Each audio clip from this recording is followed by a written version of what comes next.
Maksim Chmerkovskiy, how are you? Good to see you. I'm great. Thanks for having me. Thanks for coming to the podcast. What career? We were just talking about, you seem like you have it all together, Max. You seem like you take it all in stride here in Hollywood. It does seem that way, but it's not as far from true, I think, to be honest. How many years has it been total that you've been in the entertainment business? 2006 was my first stint on Dancing with the Stars, and that was it. Oh my I don't think I did anything before that. Not really. Well, you've been a professional dancer since you were what, 4? Well, not. I mean, no, yes, like in dance industry, but there was no. I had no ambition to be in entertainment world at all. Really? None whatsoever. I mean, I'm also a little like this, so like blinds on, and this is what I'm doing, and that what I was doing in competitive ballroom dancing has to do with winning some worlds, or going towards the win. If you're in semifinal, you're trying to make the final. If you're in the final, you're trying to be the top 3. If then, you know what I mean? So it's like just your athletic sports sort of direction. The Dancing with the Stars came to US, a refurbished version of Strictly Come Dancing in England that was around for decades. And I had no idea, again, was not really paying attention.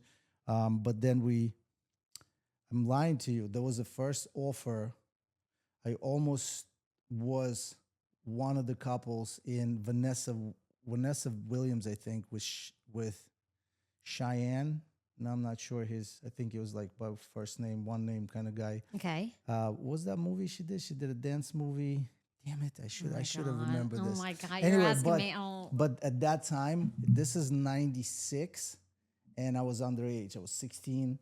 I was 17. My partner was 18, so she did it, and I didn't get to go and do the movie. But that was the only kind of like not attempt, but it was like, hey, there's a movie. They need a bunch of ballroom extras, and do you want to go? And so I didn't get to. But anyway, so then cut to 2006 was my first TV job, basically my only, entrance. Wow. And I wasn't trying to be on TV either. I was trying to do one season, go and back to competing. So you and your brother, I don't even know where I felt this, but I was like, I wonder if he and his brother ever were competitive with one another. Like, did they set out to be famous? Did your parents want you to be famous? And they were like, kind of put you both out there? No, I think so. We're from Ukraine. I was dancing since I was 4, 5, but it was nothing to write home about, to be honest. I also was a chemistry and biology major. That was more of my interest. I was more of a science guy than this. This was something that parents sort of made me do, amidst thousands of other activities. I now have 3 kids of my own. My 8-year-old, whenever I'm being asked, what is he into, I start listing things. And then recently I was talking to somebody, and they're like, oh yeah, Jewish decathlon. I was like, what? That's what it's called. It's like when you just put them in everything. So yeah, no, I'm following my parents' footsteps, unfortunately, in that department. Because I remember being a very busy kid, like it's just a lot of stuff to do always. The school system in former USSR at that time was crazy, to say the least. The level was insane. I feel like I'm lucky, but I haven't used any of that knowledge. It was AP math and, college, university level chemistry and biology since I was in like 8th, 7th, 8th grade. I finished 9 grades there. Came to, when we immigrated, I was 14. And at that time, my brother was 8. And he just started to take basic like first steps in dance. So again, his career didn't even start yet. We landed in Brooklyn. And I don't know if you ever read Outliers. Everybody seemed to know about that. Yeah. With Malcolm Gladwell. Malcolm Gladwell. Yeah. Gladwell, sorry. And I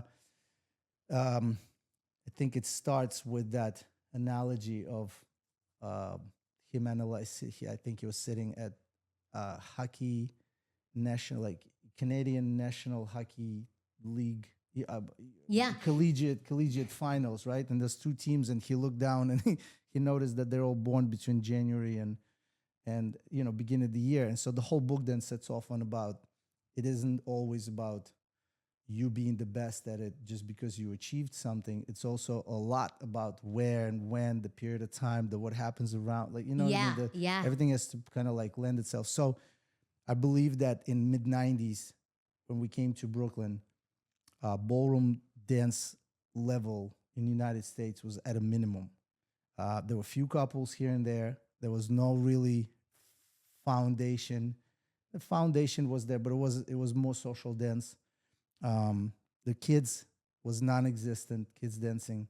And so with our wave of immigrants between 92 to I would say 96 came the who you now, ended up seeing as the Max and Val and, the Karinas of this world and, the so on and so forth. We set a foundation for the ballroom dance industry to grow in this country. I got really lucky. So did my brother at the time. Like I said, because there was not a lot of competition. There were a few scattered couples in San Francisco. Also, basically, just immigrant kids from Eastern Europe that knew what that was. And so by the time mid 2000s, 2005, 6, when Dance with the Stars came to US, I mean, I was ranked first in US at that moment. My brother, I think around 9, became my student. This is not a claim to fame. It's just the facts. I was his coach and his teacher through, we're joking with him, but under my coaching, he's a 2-time world champion. And then he moved on to other coaches, and he hasn't won the titles anyway. So he needs to get back with you. He's my pride student as well. Yeah. And so, when we ended up being on television, it's not because, I don't think it's because we were just the most talented and the most. I think we got the best out of the moment in time. Yeah, right place, we were given. right time. So was your path like you were going to go to college and be a chemist? Like, were you going to be an engineer? I say this story, I'm going to make it as short as possible, but I graduated Brooklyn High School, Edward R. Morrow, shout out, and just public high school. And there was, again, I went into 10th grade. So by the time 11th grade comes around, I'm just barely sort of, understanding English. And also I'm too busy dancing already. And I'm not really into this whole school stuff. But the next thing is university, and so you fill out where do you want to go, yada yada. I put down one thing, LAU, and it was the best pharmaceutical program in the country. Well, one of the best at the time. And my guidance counselor was like, "Well, why don't you fill out the rest?" I was like, "Well, I don't really want to go anywhere. I just want to go there because I want to be a pharmacist. This is my passion, was chemistry, and that was it." And I was hoping, to be honest, and this is not to upset anyone out there, because I didn't want to dance. I didn't like it. I didn't feel comfortable. I hated being in a class. I was in the back of the room. I was very intimidated. I was very shy. I was very quiet. Didn't really talk about this with my parents. It was more like, you're going to do this. And I was like, yes, mom and dad, this is what I'm doing. But internally, I was like, really did not want to do it. There was a lot of life happening around that time. I'm, teenager and all that stuff. And this was not my forte. Really, I promise. I'm not trying to, make this up. That's amazing. You've had nearly a 20-year career off of something you really weren't going to do. LIU ended up having a campus in Brooklyn and in, I think, Westchester. I'm not sure, some upstate New York area. Upstate was out of question. And Brooklyn, I was like, I just want to have an opportunity to go to Manhattan every day for school, because then I get on the train, I get up and I'm out, and I have this energy around me. And I honestly, on my life right now, that if the campus of LU was in Manhattan, I wouldn't be sitting right now as a dancer at all. I would just move on with life, be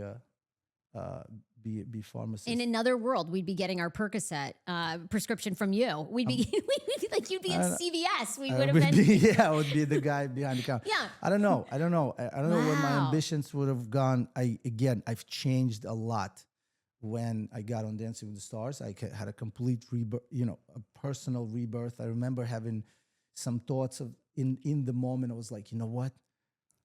I'm gonna do it different, because my dance career, my competitive ballroom dance, I never smiled. It was very internal with my emotions. I wasn't really trying to speak. Maybe I should have kept that on TV, but you get the max you get at the end of the day. But this was not the max that I was prior to 2005, 2006. How much did the show, and everyone knows you from Dancing with the Stars, although you're quite the entrepreneur and you've done a lot since, but how much did Dancing with the Stars change from when you started in 2006 to when you left? I mean, that show is like, it's iconic now. It's like Survivor. I mean, we're on 30 something seasons. Yeah. But I mean, we did two seasons a year initially for, I think, first so brutal. like 10, 15 years or something. I think it changed a lot. We started, it was a project that it was formatted. There was a clear understanding of the format, but I don't think there was clear understanding of ballroom dancing at all. Oh my God, no. And so no. it was there were growing pains to do with production and dancers. Some dancers that really didn't care. Some dancers were purists like me. I knew ballroom to be a certain way. It was hard for me to navigate when the show started to implement other styles. For example, I was like, why are we doing that? I thought it was a ballroom based show, so let's like keep it what? that way. What were The dances? hip hops and the modern and all gotcha. that stuff. But then I embraced it. I'm gonna say quite late in my Dancing with the Stars career. But when I did, I started to appreciate it. But the first iteration of the show, I would say, my generation. Then I think it's Val's generation going into now. Right now he's like an old head on the cast. So I think now this current cast is like a third, generation of the dancers that are like foundation of the show. So it changed a lot. I mean, just from who was hired initially or who was being hired to who's being hired now. I think also, believe it or not, things like So You Think You Can Dance contributed a lot to Dancing with the Stars.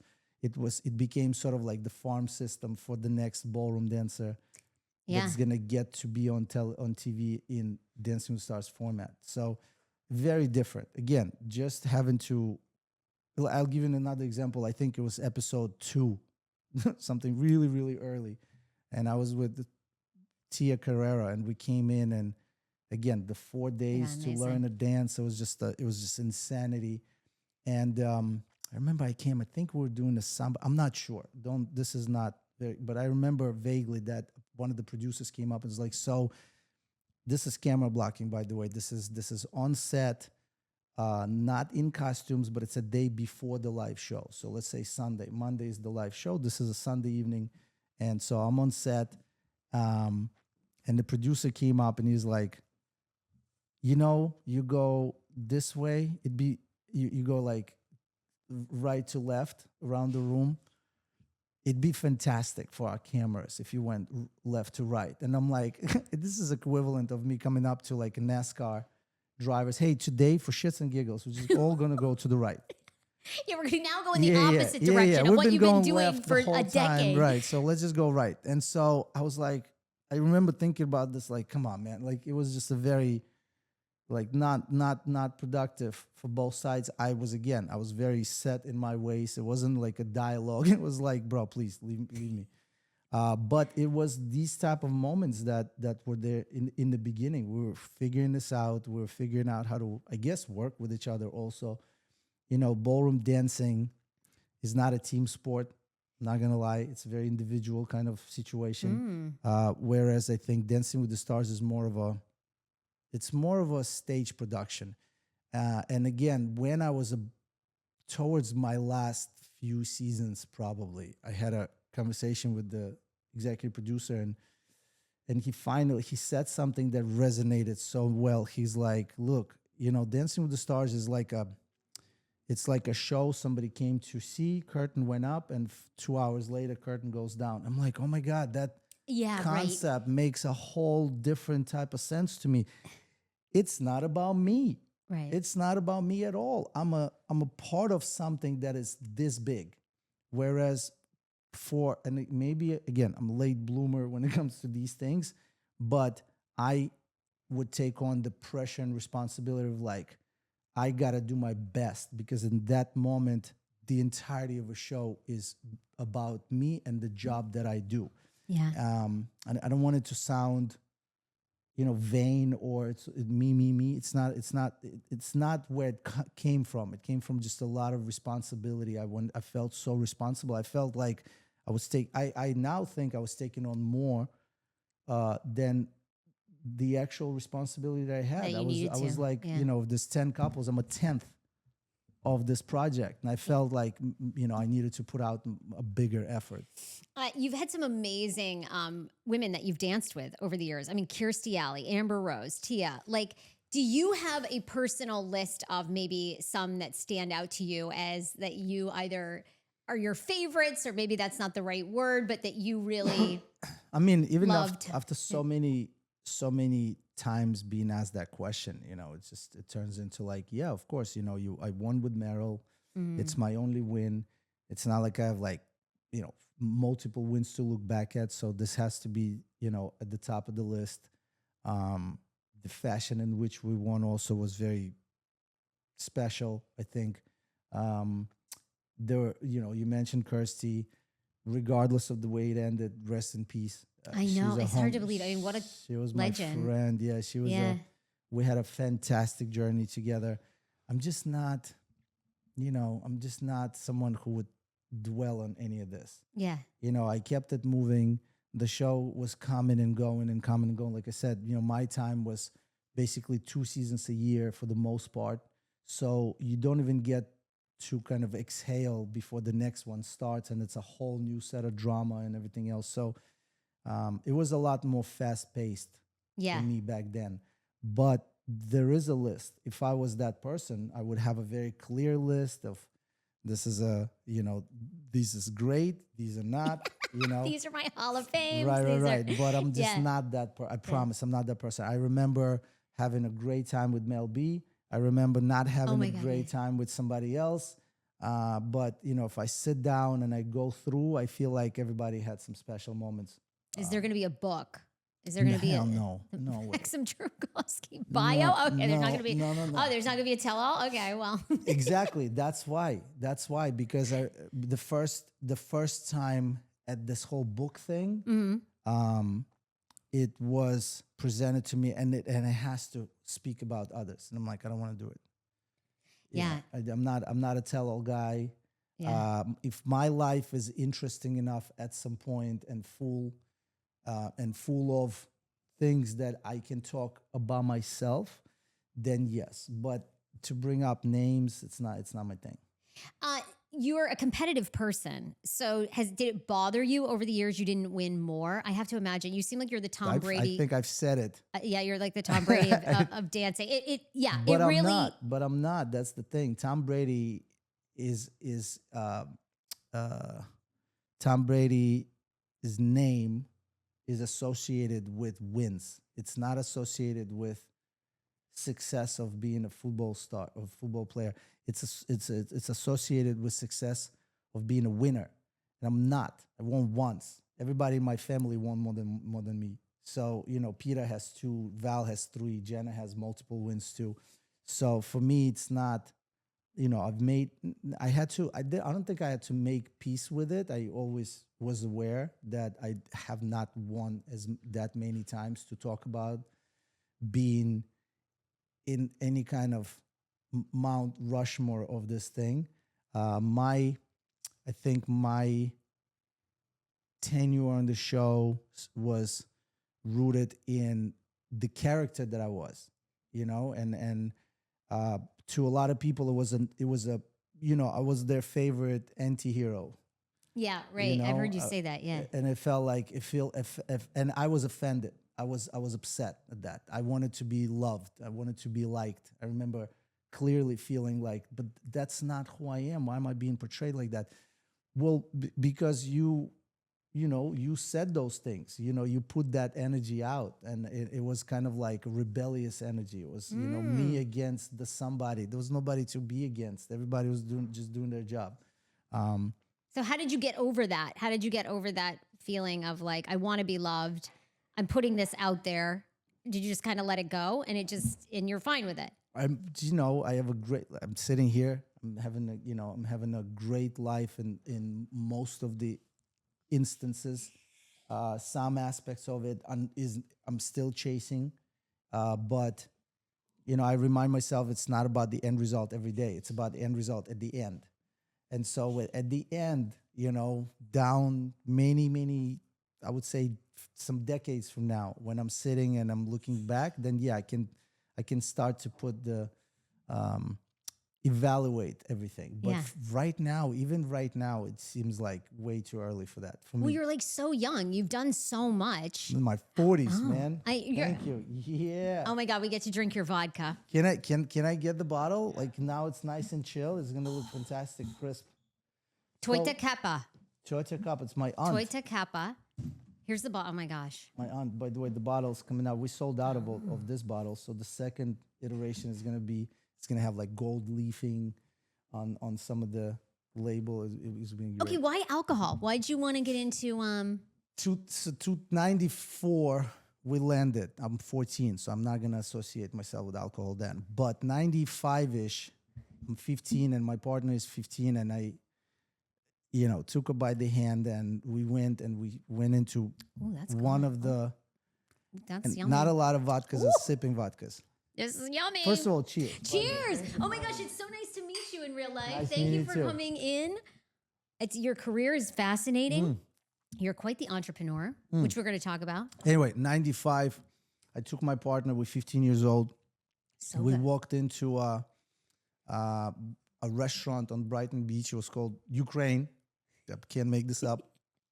Later, it was renamed to Monte Carlo, and now it's. I was there recently. It's a 7-Eleven store, but it's no longer there. But I walked in. It was a very small place. Maybe I'm gonna say like 10 tables or so. There was, and in my culture, restaurant is a dinner and a show first and foremost, but also in that sort of low blue collar community it's a staple because you can't afford a lot of things, but you can afford to celebrate some things, right? Yeah. And so every weekend it's the wedding, it's the graduation, it's the funeral, it's the celebration of somebody getting a job. It's somebody's passing, somebody's leaving, somebody's come. So it's like constant restaurant world. And so at midnight, when you're nice and liquored up, this show breaks out, and the show is this couple in Ukraine in Ukraine restaurant, whatever it was called that time, between 95 and probably for about a year before I moved on to a different restaurant. At midnight, there's this couple jumps out, and it's little me and my partner, and I was already this size, to be honest, so I wasn't really little. And I think that's why,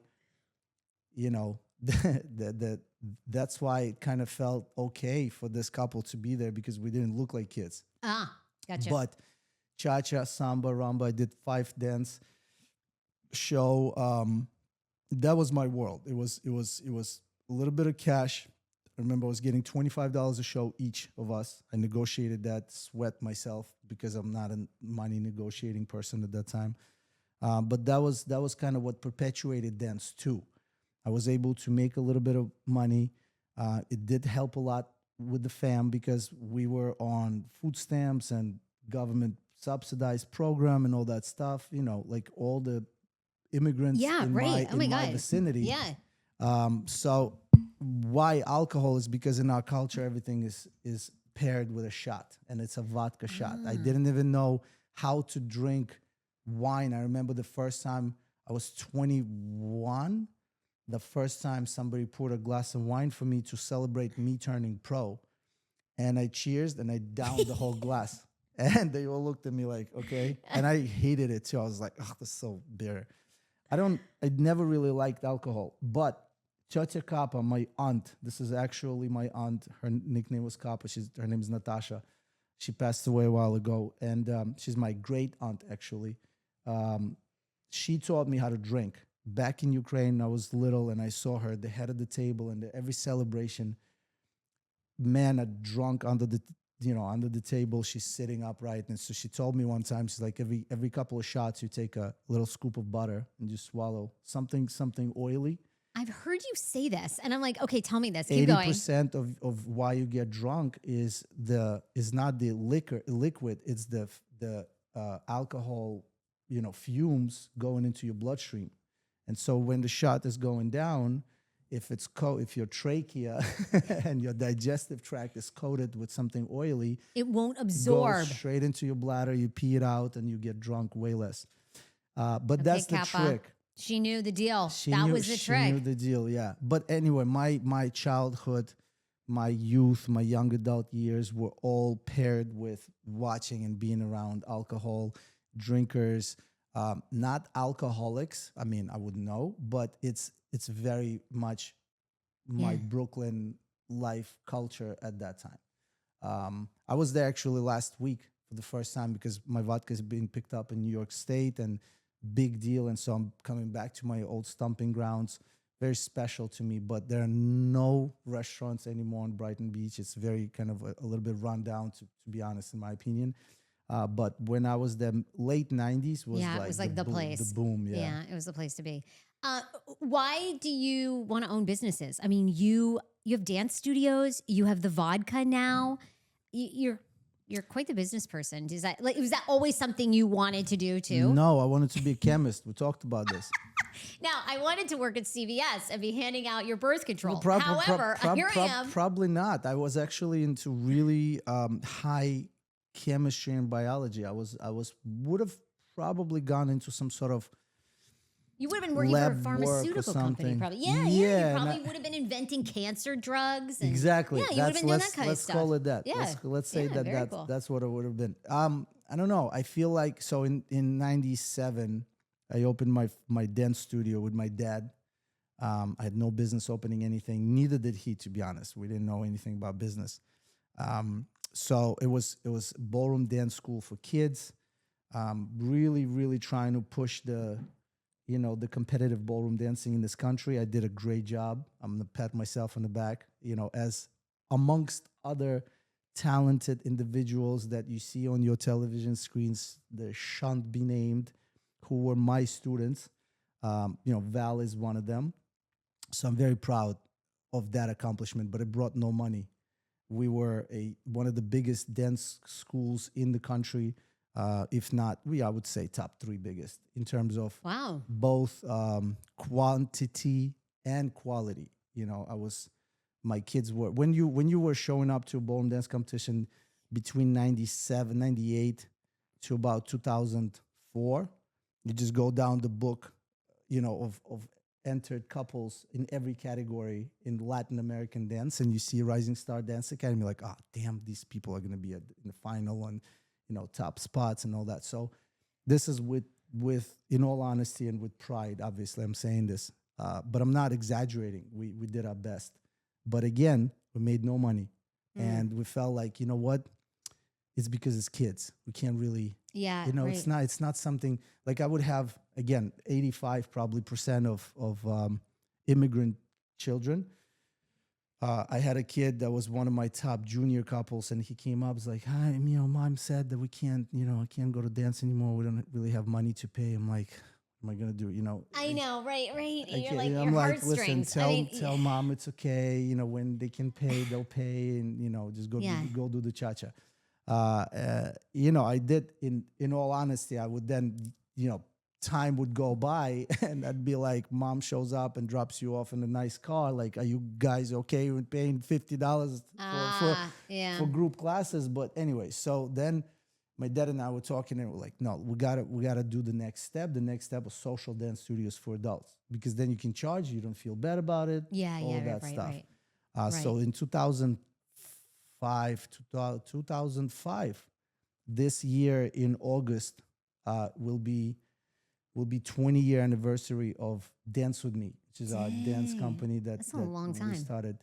And we are now 14 locations in 8 states. We have like 6 in Texas. We're very proud of that. Wow, that's amazing. But again, it's a very hard business. We lived through pandemic. We're a bunch of brick and mortars with bunch of humans that we have Yeah. to both cater on both sides, our clientele and our staff. And a lot of our staff is Eastern European or immigrant as well, because again, this it's a little harder to harvest local talent in ballroom dance industry specifically. So it's a very difficult business. But you're asking why business? Because I didn't finish school. Because I feel like had I gone the conventional route and got my diploma in something, I would have most likely ended up going that way. Yeah.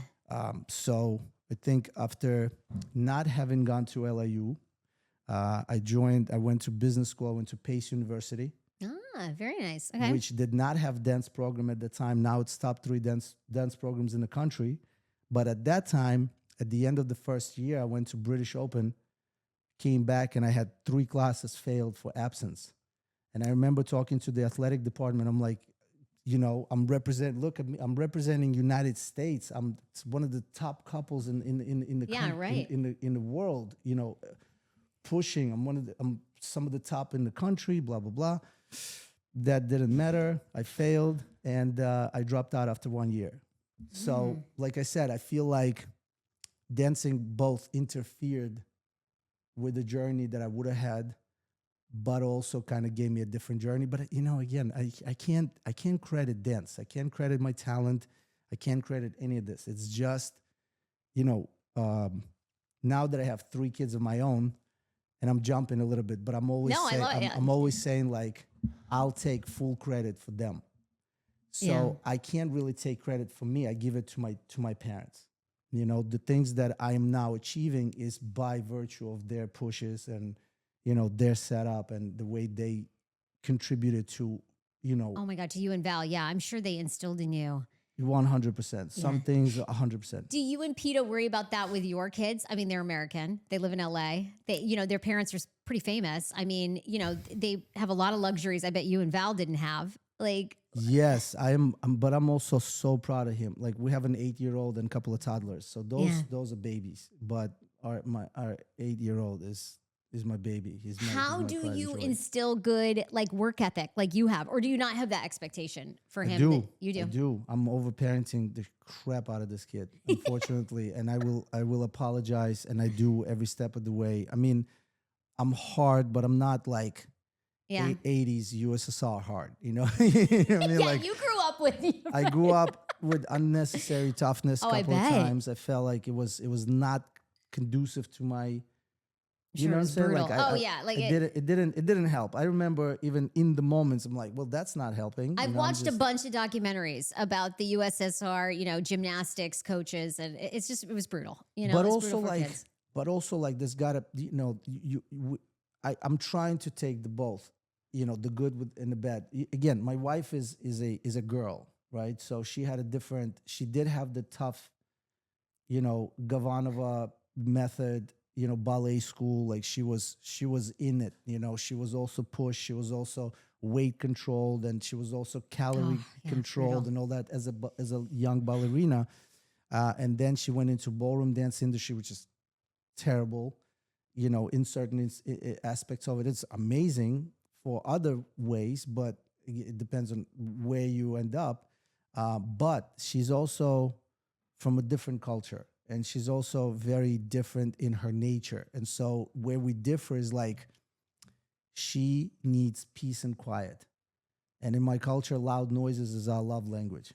And so we're like this, And so when I talk to Shy and I do my thing, she thinks that this is horrible and it's gonna scar this kid for life. And I'm like, I meant that half of it was a joke anyway.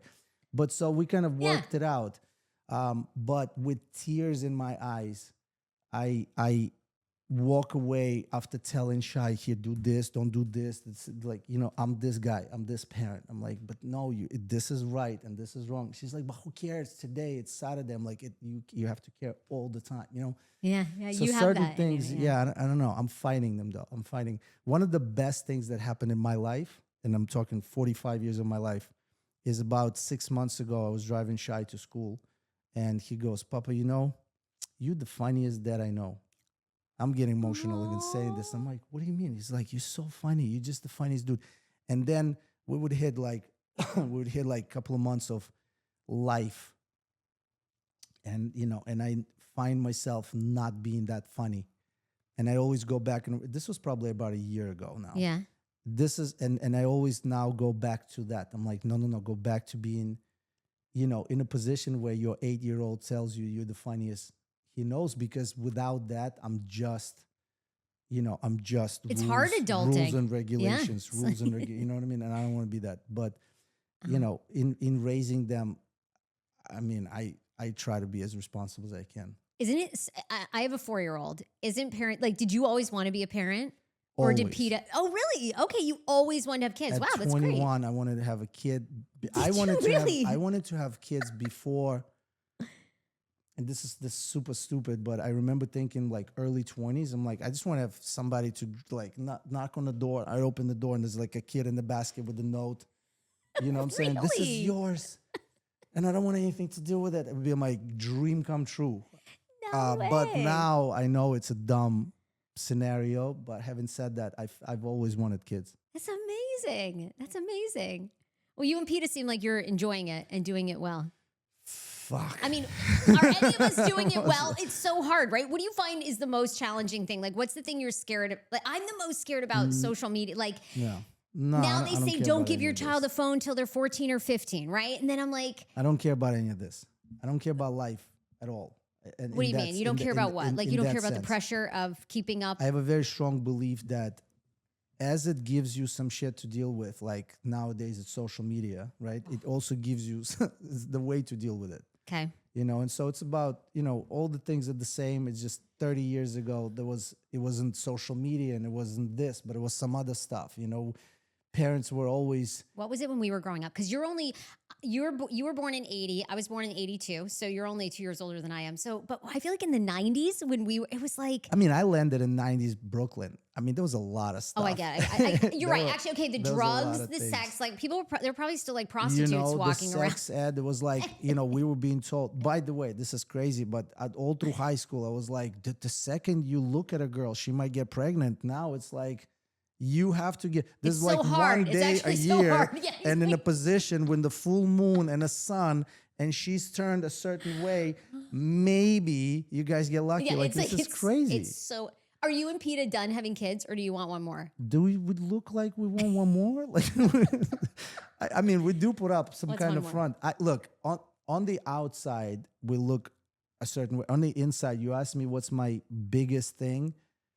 It's not having enough PETA to myself at all, or sometimes not having any PETA to myself. Yeah, it's hard. We sometimes just go through daily routines, and I'm like, I feel like I'm a roommate with sets of responsibilities, and I'm not saying it against her at all. I'm just saying this is my biggest thing. I am with PETA and all of this stuff, and I'm not calling kids stuff, but all of the things are byproduct of that relationship. When this relationship goes, I get super confused. I'm like, I'm not the guy to be like, and now we have all this response. I'm like, no. Even today, we talked about this today. Like, I just need a moment in a day when it's just us. Yeah, relationships are a lot. Marriages are a lot. But I feel like it's because we have young kids. We're still in that diaper stage. It's still, 2 under 2 and an 8-year-old that we feel extremely responsible for. I mean, it's a lot of stuff. That's why alcohol, to be honest. Cheers. Okay, cheers to you. I love your story. Okay, you come to this country, you don't have much money. You get on Dancing with the Stars. You start making like good money. I mean, you were like Hollywood. Not right away. It took a minute, but you were on the show when 30 million people would tune in live. That did not translate into millions of dollars at all. That's true. I mean, people think if you're on TV, you're making a lot of money, but it's actually not true. It's the producers that are making all the money. I don't want to say it like that. Like, whoever makes money, earn that money, and good for them. What happened with us is that initially the show, honestly, and being very honest, my season 1, it was season 2 of Dancing with the Stars altogether. I first of all, I never had aspirations to move to LA. I'm New York through and Really? through. I didn't want to. I had no like I said, I wanted to join the show for maybe a season, maybe two, and then go back to competing.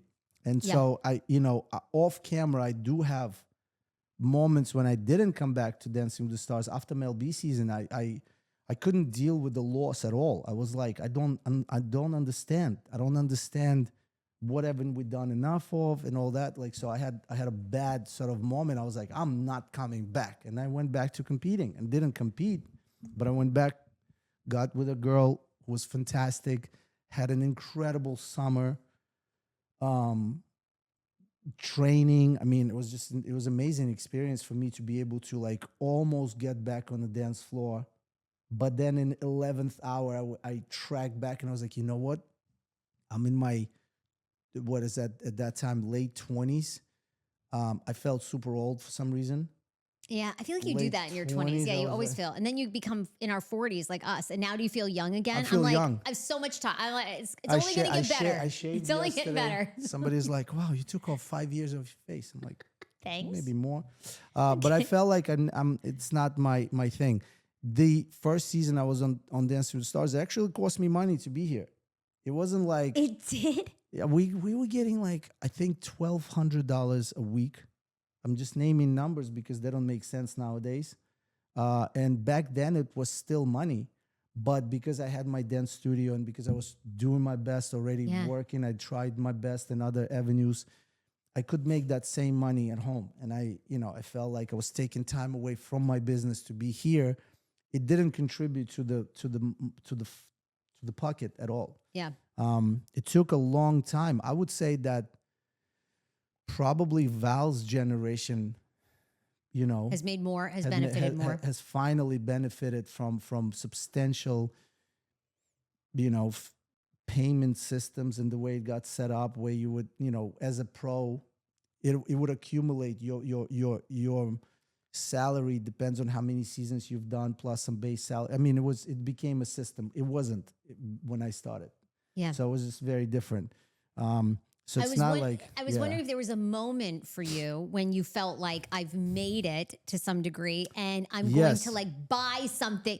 Was there a moment you had where it's like, okay, everybody in Hollywood seems to have that moment where they buy the Rolex, where something like, what was Yeah. that moment for you? I never bought the Rolex. I bought a house. That's pretty big. But I ended up spending in the first 2 years of that. We calculated 22 days in that house. It was a big house. Val had a room. 3 of my friends had their room.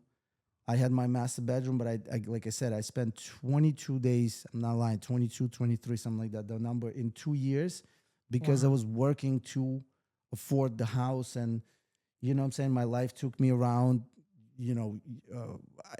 People still think that I lived in Ukraine. I didn't, but I worked there a lot because I found an opportunity because I was bilingual. Like, why not? Yeah. TV work here, TV work there.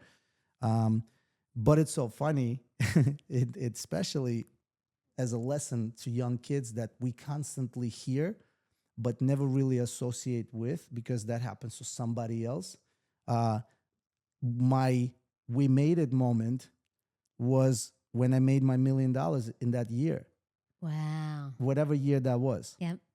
which was immediately a massive lesson learned in money management, in financial advising, in knowing what to do, because I'm not a very frugal person at all. I'm the type of person that when I made money, I would come back to New York and be like, everybody, we're going out. I got this. Because none of my friends are making money at that time.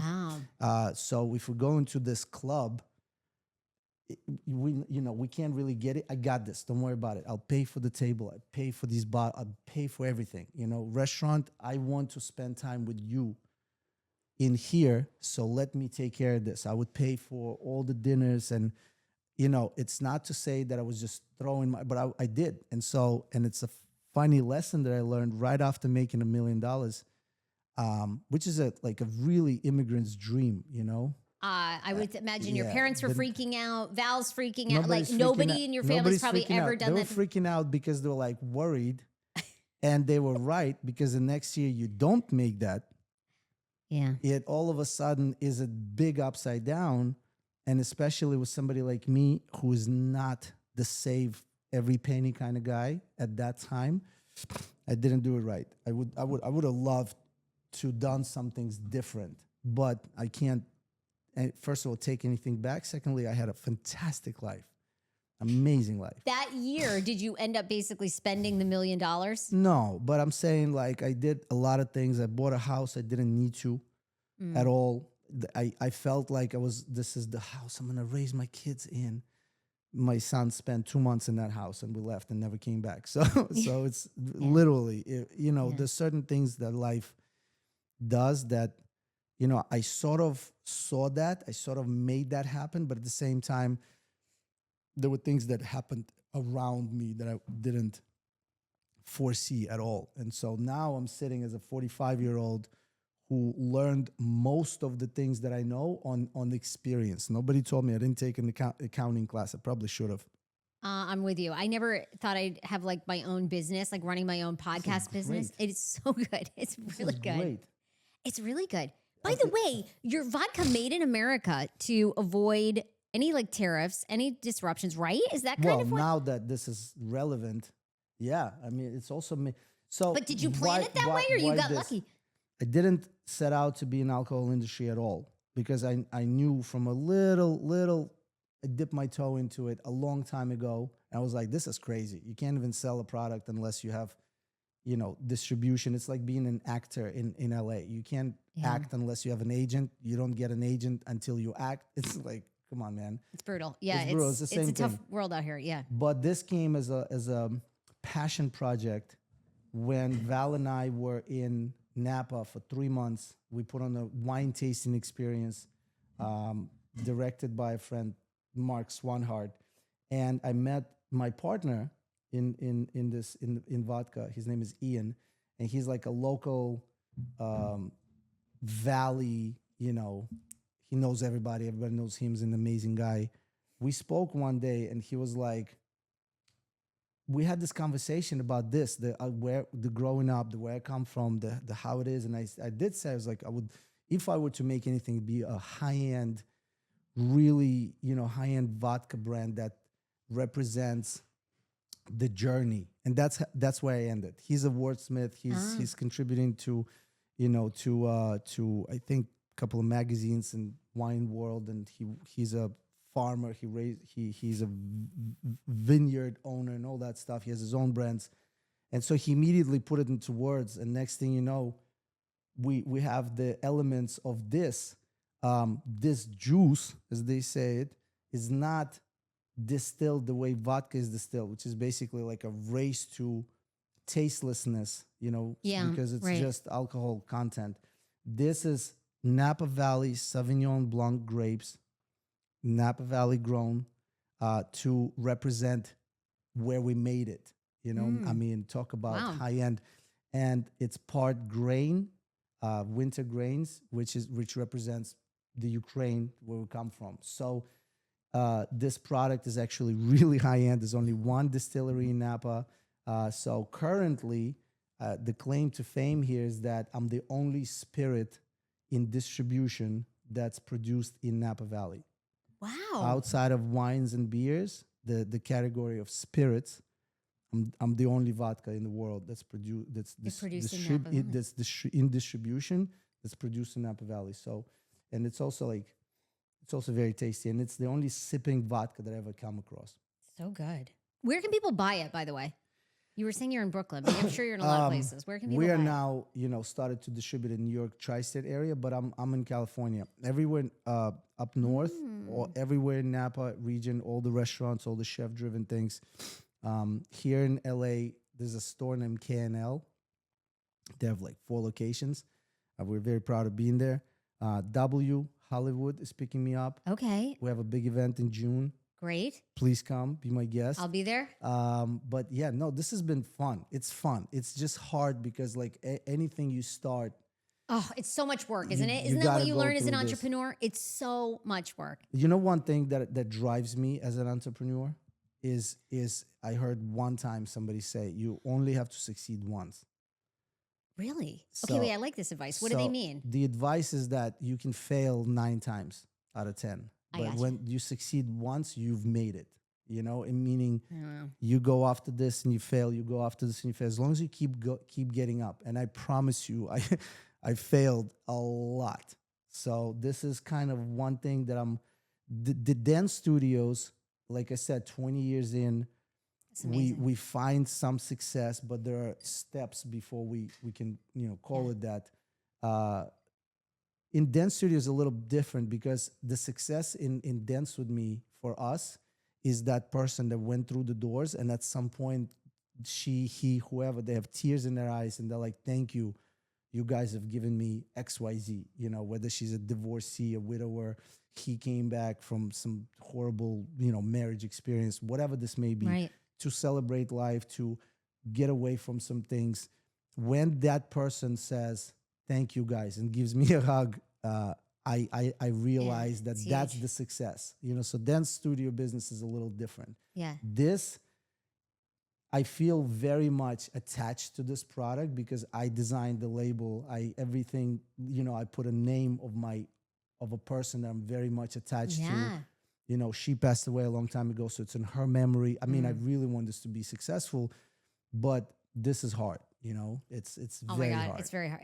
And plus, when you have an alcohol business, you have to drink all the time, which at least you're Ukrainian, so you're used to. I mean, it's hard though. You do, man. I found myself. I gravitated towards mezcal personally. I feel like it's a higher end tequila. And it's really good. Yeah, I love a mezcal. It's very good, and the fact that you could sip it. Oh, so good. But yeah. This is why. Here's a vodka that's, in my opinion, equivalent. Okay, we have to wrap up. Otherwise, you're going to have to come back. But I want to do rapid fire, real quick answers, okay? So you think you can dance. Is it coming back, and are you a judge? I mean, I hope so. I had an incredible time. I don't think it's coming back at the moment. Okay. I think it was an expensive show, as it ended up being. I don't know why, but I wish it came back. When you went into that as a judge, was there any sort of combination of judges that you had watched or studied prior that you were like, I like that, want to be like that? No. I first of all don't study anything prior to anything. I just walk in and I lead. No, it's not a rule. It's just me. I found myself to be, I'm probably better in my original form than in a format of, I'm really prepared for this because my mind goes in 100 different directions. So, there's some preparation that's needed, but for me personally, what works is just walk in and wing it. Has Gleb called you after his Brooks Nader breakup and asked for any advice? Me, of all people. I'm married with children. Well, yeah, he needs to get there because apparently he's not very good allegedly at being loyal, and he's got some other issues apparently. I don't know. What I do know is that he's a great dude. He's very talented. I met him in real life. He's a great guy, and I'm not talking about talent. I'm just talking about he's a great dude. But everybody's private in their private life, and they aren't. They're not very private. They're not very private. That's why I kind of step back because I'm like, if you're gonna be so exposing, then you made the bed you sleep in. Why do you have an avocado tattoo on your forearm? Because Peter has the other half. Oh, I like it. And when we hold hands, it's like a full avocado. Full avocado. Yeah, not my choice, but I had no choice. How's your brother after passing a kidney stone on a plane? Right? I hope his diet changed. A medical emergency on a plane is my worst nightmare. Your brother passes a kidney stone, photographs it, puts it on social media. I'm like, that sounds so painful. Yeah. 30,000 feet up in the sky. As someone who, and I say it with like, don't talk shit, but I say it in full honesty. This is me. I'm very much on it. The whole what I eat, the regimen, the lifestyle. I'm not the guy for saturated fats and badly produced foods and all that. So for me, seeing that was like, bro, this is your wake up call. You're pushing 40s. As a 45-year-old, I promise you, this is not going to be your last kidney stone if something's not going to change. And I'm not saying that Val has a bad nutrition and bad diet. He's great, but he does let himself not go, but kind of like he's a little more free with these things, not so attached. You don't talk shit, but are you currently taking credit for the fact that Cheryl Burke quit her podcast basically shortly after you said that she talked shit on it?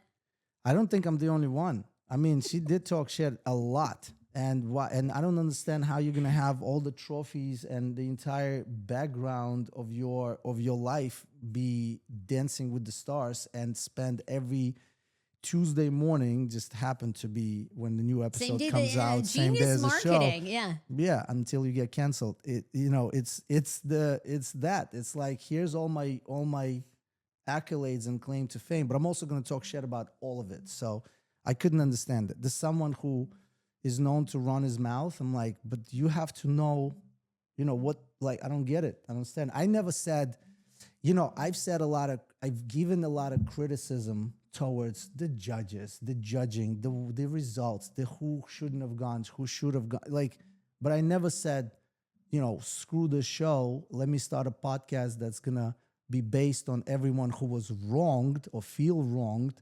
And I'm going to call them on the show and just talk as negative as I can. After you said that, pretty much she's put the podcast on hiatus. I hope it's not me. I hope it's not me. Oh, take credit. I honestly just wish everybody good. Oh, Max, you're fascinating to talk to. Last question. What's the best piece of advice you've ever been given that you would share with people? My dad was all about phrases, especially when we came to America, and he felt like he needed to lead the way. I think it was also him doing it for himself, because a man in his 30s, 2 kids, no money, new country, new continent, new language. Oh my God, the language. I think about myself. Like, could I even move to Ukraine and get go it going? From two red diplomas from universities and all that stuff to dishwashing in pizzerias, and the second job was delivering pizza. So he's done it all, and I credit him. But he always said, it's all about the end result. It's not about how you get; it's about the end result. Speaking of which, hopefully it's not. But it's all about the end result. It's all about what happens in the end, and where you got to. I do think that a lot of it is now being talked about. It's but it's about the journey. At the end, it's the end. I do appreciate the journey, but my journey is this is what my sights are set on, And so I don't know. I feel like it's all about the end result. With this vodka, it's cute, but unless it has, what I'm saying? Yeah, it has somewhere impact. It goes, it has impact. Right. Then it's just a difficult process, for what purpose? So for me, whenever, by the way, we're wearing the same shoes. For me, if it's difficult, I get discouraged, yes, internally. I internalize everything. I externalize it just with Peter, poor her, to be honest. But when I come out of my sadness, I come out because I'm like, look, this is all about the end result. This is just a step in it. This is a journey. So I kind of calm myself down that way. The 40s are great. I feel like you get there, right? I mean, right? If nothing gets better for you, isn't it already amazing? Listen, you got this awesome wife and beautiful kids, and they're healthy, and your parents is great. I'm eating right. Yes. My vices are very high end. So good to have high end vices. Yes. There you go. If you're gonna do cocaine, do the good stuff. I don't even know what it looks like, to be honest with you. I've never even. Me neither. But I just thought I'd throw that out there. Throw it out. Okay, Maksim Chmerkovskiy, thank you so much. We'll see you soon. Absolutely. Appreciate you.